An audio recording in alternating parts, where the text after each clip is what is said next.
Good evening. This is Ralph Brandt from the Fireside. This evening we're going to read another chapter of 9/11 Act 2, Chapter 10, 9/13. Somehow the word about the wicked turn Captain Mary made got out. It was researched and found its way to the morning news. They called her on the phone for an on-the-air interview. The anchor asked, "Why did you make that turn? You are being credited with saving your aircraft." "Well, we just saw a plane go down. I did not want to fly through that airspace. It had just transitioned. There had to be a risk there, so I avoided it. First Officer Larry and I, and for that matter other captains and first officers, make decisions like that every day. We avoid weather and aircraft, anything that may pose a threat to our aircraft. It is routine. We are responsible for a couple hundred lives on that plane, and for that matter, possibly some on the ground. I had a great first officer today, one who will someday make a great captain. He's working hard at it. He made the landing and the decision for the approach yesterday. We checked your records. You are one of the senior captains, and he is one of the very junior first officers. You didn't ask a question. Well, you sound like he is pretty good. Why do you say that? He has the qualities to make a good captain. He can make command decisions, and they are good decisions. A good first officer makes the captain's job easier. Easier is always safer. And the more time the captain has to think and evaluate, the safer. Why did he land the plane? We needed a fast descent and a short time in the danger zone. It is the pattern a Navy carrier pilot flies when he lands. I have never made a carrier landing, but Larry has made many of them. I asked him if he still knew how. When he said he did, I turned the controls to him. The best person to make that landing did it. Okay, but why did you make that turn? Do you really want to know? Yes. Well, this little voice says turn hard left. I did. There are times that decisions are made that you really do not know why, but you are sure that it must be.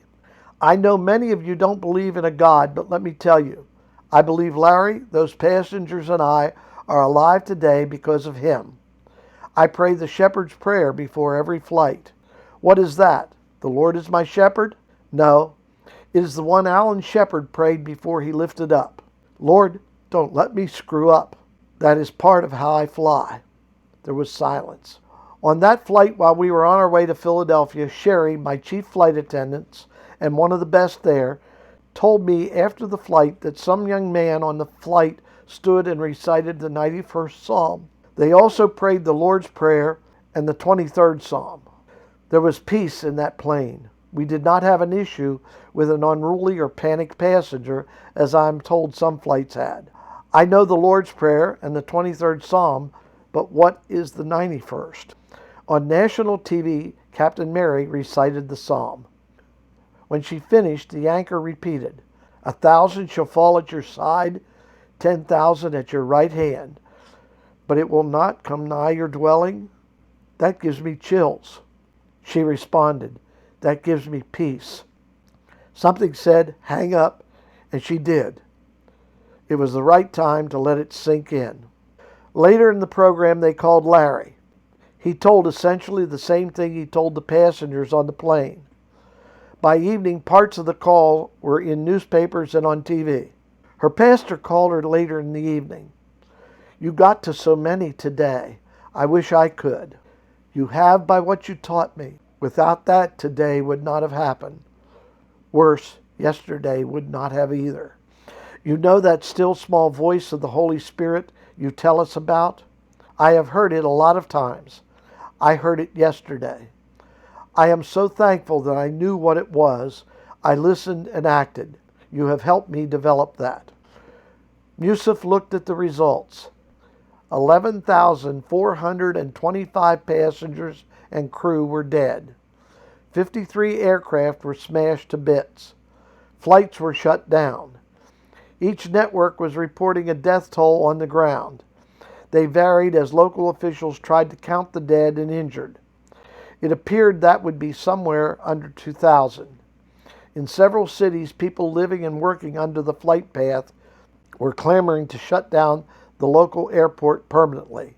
Things were getting very tense. Musaf still had 38 missiles, 10 in storage here and 28 around the country. The 2 backups that had been used were not wasted. They had taken down 2 planes. Allah be praised. Even with the problems, there were successes. One of the things learned in this was the missiles were effective at greater ranges. The primary teams were all within 2 miles of the end of the runway. The extra 2 that were fired at Albuquerque and Cincinnati left those 2 cities with none. It probably wasn't wise to send additional missiles there, but then, if someone figured it out, those cities would look like they were safe. Unfortunately, both good launching spots had been used, and it would not be long till they tried to cover the takeoff paths.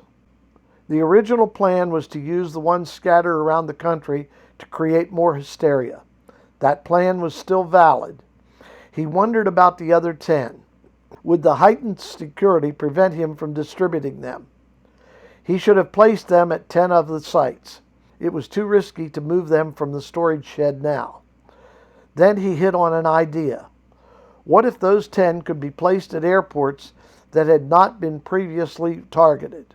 He needed a cover for himself, or he needed someone else to deliver the missiles. He had an idea.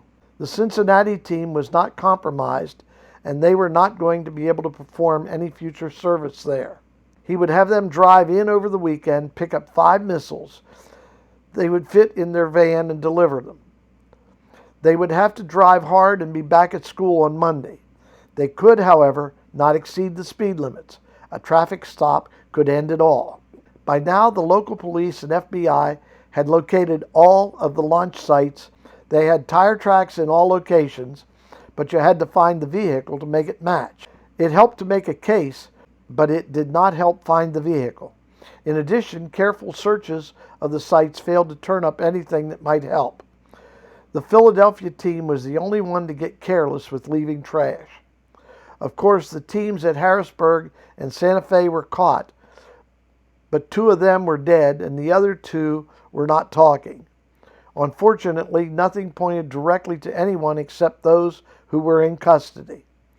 The FBI teams were looking at friends of the 4, and they were pointing to nobody who looked even vaguely suspicious. In the other cities, the FBI and police were also looking at any foreign nationals who had surfaced as a problem.